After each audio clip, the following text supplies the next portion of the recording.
Yeah, for me, my history at Camp Squeah comes from two sides. One is I grew up as a child coming to summer camp, and it was a place I always was excited to come to, and I enjoyed coming with my church as well, with youth groups. It was a place where I could connect with friends outside of my church setting, and I loved my counselors and so on and so forth, like so many kids do. It was a place where I was able to explore the outdoors in a new way, beyond the protection of my parents, which probably at the time felt like there was my safety net gone. So it was a real, what's the word I'm looking for? It was an experiential, no safety net experience of something new. As we grew up, it was a place where I learned some leadership skills as I was invited to counsel there, and I recognized it was more than just a ministry to children. And for me, it was the place where I found my life's calling, as it were. I had grown up thinking I could do a lot of different things, always interested in a variety of different vocations. And if somebody would ask me, would you like to do that? And I go, sure, under the right circumstances, and never really having that light bulb come on. And when I was counseling in 1991, for me, it just seemed to all fit. And when I heard that Camp Squeah was expanding programming, that they were looking to hire a full-time program director and develop their outdoor education program, I just thought, wow, I think this might be it. And so it's a very special place, obviously, to me for that reason. The way I've seen it really impact our conference, in some cases, I tend to think of Camp Squeah as the glue to the conference, because it unites all our different congregations in a variety of different ways. Different congregations come to Camp Squeah for different reasons. Some they're purely relational when they come up with their programming. It's an opportunity for members of the congregation to connect outside of the context of the pew, rather than just meeting each other on Sunday morning or in their Bible studies or in their different programs in their church or ministering to others. It's a place where they just come and just be who they are, and they laugh and they let down sometimes their collars, and I think there's an opportunity to connect in a new way. For some who are so caught up in the regular routine of life, it allows them that little step to get away and possibly hear God's voice in a different setting, in a context. And it's why we're so excited to be a part of the ministry at Camp Squeah is to hopefully facilitate that space, that place of refuge for people in the ways they need to feel it or get a sense of it.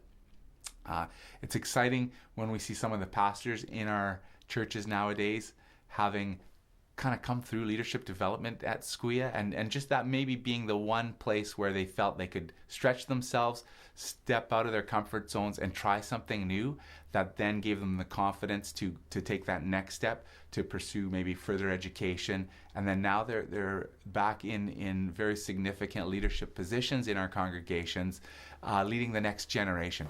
For me, that's extremely exciting to see when you see that development, or you've had a role to play with walking along somebody's journey in that regards.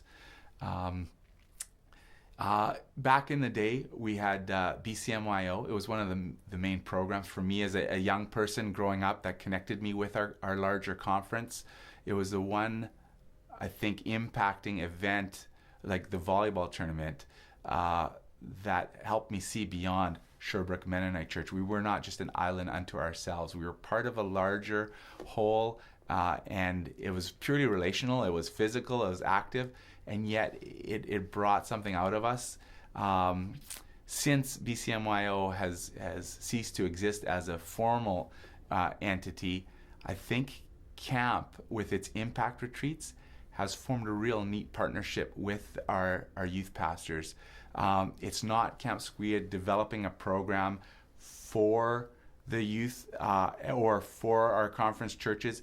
It's Camp Squeah being a place that the conference owns and providing staffing and resourcing in terms of planning together with all the different youth pastors to come up with an event that I think brings people together, brings the churches together, and creates a stronger potential than if it was organized just by one of those many individual parts. So the sum of the parts are what is more effective, and it's something that we're hoping to consider in how we make sure our programming and our facility is relevant for the future. One of the big significant changes at Squeah in just even the last few years, aside from our brand new buildings, which we are trying to, I think, target our mission statement a little bit more critically. We're trying to be a place of refuge for campers of all ages, recognizing the changing demographics in not only our congregations or in our conference, but in the community surrounding us, to make sure that we're a facility that can host adult groups, married couples, women's retreats, and do that better. We've looked at our summer programming and recognized, I think, that in our culture today, families have changed in that whereas before they used to send their kids to camp in the summertime as a place to step out of the nest, to gain independence, to try something new, to find their identity in a safe place, surrounded by loving, caring, nurturing staff. I think now today, the frenetic life that families lead, there's so many different schedules. If you have more than one child, you're trying to keep up with each of the children's different active schedules. Parents oftentimes are both working, and rarely are they connecting together as a family like the way I grew up with. For me, it was a great time to get out away from family to assert independence. Nowadays, I think it's maybe an important place for families to come together as a family unit, to share time together at camp and connect. So last year we started our first family camp, which proved to be a really good success, and it actually I think surprised us in many ways at how relevant it was. And I'm sensing that there may be a shift over the next number of years, more of a need for us to provide more family camps than your traditional individualized camps for kids of different ages. We won't stop doing that, but I think we'll try to maybe carve out more time in the summer for family camps and try to adapt that to that shifting need.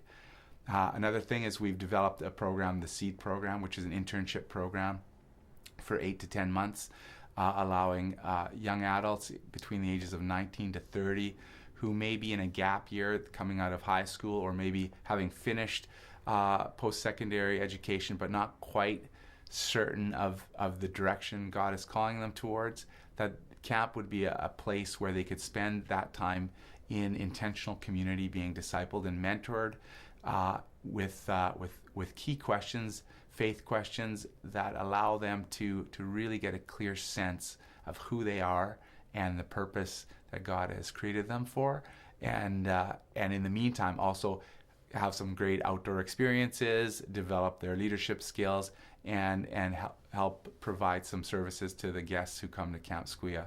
So we're pretty excited about that. We're just 1 year into that program, but we think that that's going to shape our future with the level of service we're able to give guest groups, and the I think the professionalism with which we can lead outdoor education to school groups and trained activity instructors. Cut. And another place where we feel we can improve upon at Camp Squeah, and we're intentionally looking at how we're going to do that, is just with regards to creation care, recognizing where we're at these days. Camp is a perfect space or place to be a leader in creation care in that discussion, and so we're looking at ways to add that component to our programming. We're starting right now focusing in our kitchen, how we prepare our foods and where we get our food from, and we've already started an herb garden, and we plan to increase that to a vegetable garden, and are looking at other alternative energy options maybe that are available to us in the setting. We don't have opportunities to do too much solar or wind powered energy because of how we're sheltered by the mountains and such, but we're just always trying to make sure we're aware of areas we can improve upon and how to include that in our education programming as well as food services.